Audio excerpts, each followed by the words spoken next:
Hello, teacher. My name is Thonvira. Today I'm going to talk about DCL, Data Control Language. So DCL will have two functions, one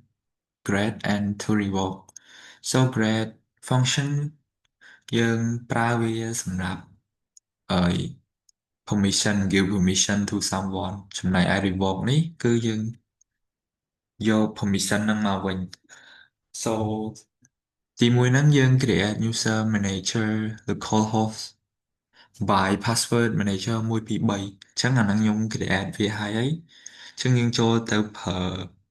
function create select មុនគេអញ្ចឹង create select នេះយើង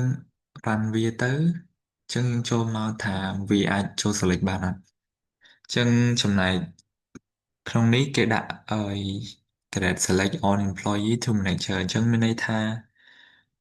នៅពេលដែលយើង create select ហ្នឹង manager គាត់អាចចូលទៅ view data and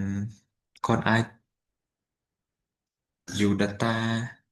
គាត់ only view data គាត់អាចធ្វើអីក្រៅពី view ហ្នឹងបានទេអញ្ចឹងបើសិនជាយើងអត់ចង់ឲ្យគាត់ view តទៅទៀតទេយើងអាចមកប្រើ function revoke select នេះជមើលពេលខ្ញុំ run ទៅគឺអឺ manager ហ្នឹងគាត់អាចចូលមើលតទៅទៀតបានទេនេះខ្ញុំបាន revoke គាត់ចេញហើយចំណែកឯ create update on employee to manager local host នេះយើងប្រើវាដើម្បីupdate នេះយើងប្រើវាដើម្បី change table to update some data in the table or change any data in table អញ្ចឹងយើងប្រើវាដើម្បីផ្លាស់ប្ដូរ data ឬក៏យើងអាច update data ណានៅក្នុង table ឲ្យទៅជាអីផ្សេងចឹងទៅអញ្ចឹង manager គាត់មានសិទ្ធិក្នុងការ update table មួយអញ្ចឹងបើសិនជាយើងអត់ចង់ឲ្យគាត់update បានតទៅទៀតទេយើងអាចប្រើ revoke update នឹងបានអញ្ចឹងយើងសាកចូលមើលគាត់អាច update តទៅទៀតបានអត់អញ្ចឹងពេលដែលយើង revoke គាត់អាចចូល update បានទៅទៀតទេចំណែកឯ create delete នេះវិញយើងប្រើវាដើម្បី remove data អញ្ចឹងនៅពេលដែលខ្ញុំ run វាយើងមកមើលនៅក្នុង table ថា manager គាត់អាចចូលទៅ delete បានអត់អញ្ចឹង manager គាត់អាចចូលទៅ delete នៅក្នុង employee នឹងបានអញ្ចឹងមានន័យថា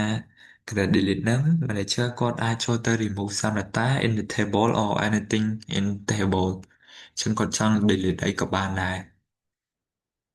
so បើសិនជាយើងអត់ចង់ឲ្យគាត់ចូលទៅ delete ផ្ដេសផ្ដាសអីតទៅទៀតទេយើងអាចប្រើ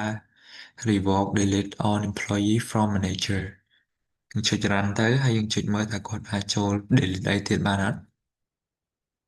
so manager គាត់អាចចូល delete បានតទៅទៀតទេដោយសារយើង revoke គាត់ចេញបាត់ទៅហើយចំណែកឯ create insert នេះយើងប្រើវាដើម្បីឲ្យ manager ហ្នឹងគាត់អាច add more table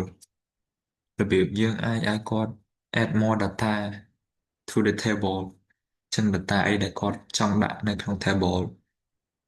ទៀតគាត់អាច add more data គាត់អាច use insert នឹងបាន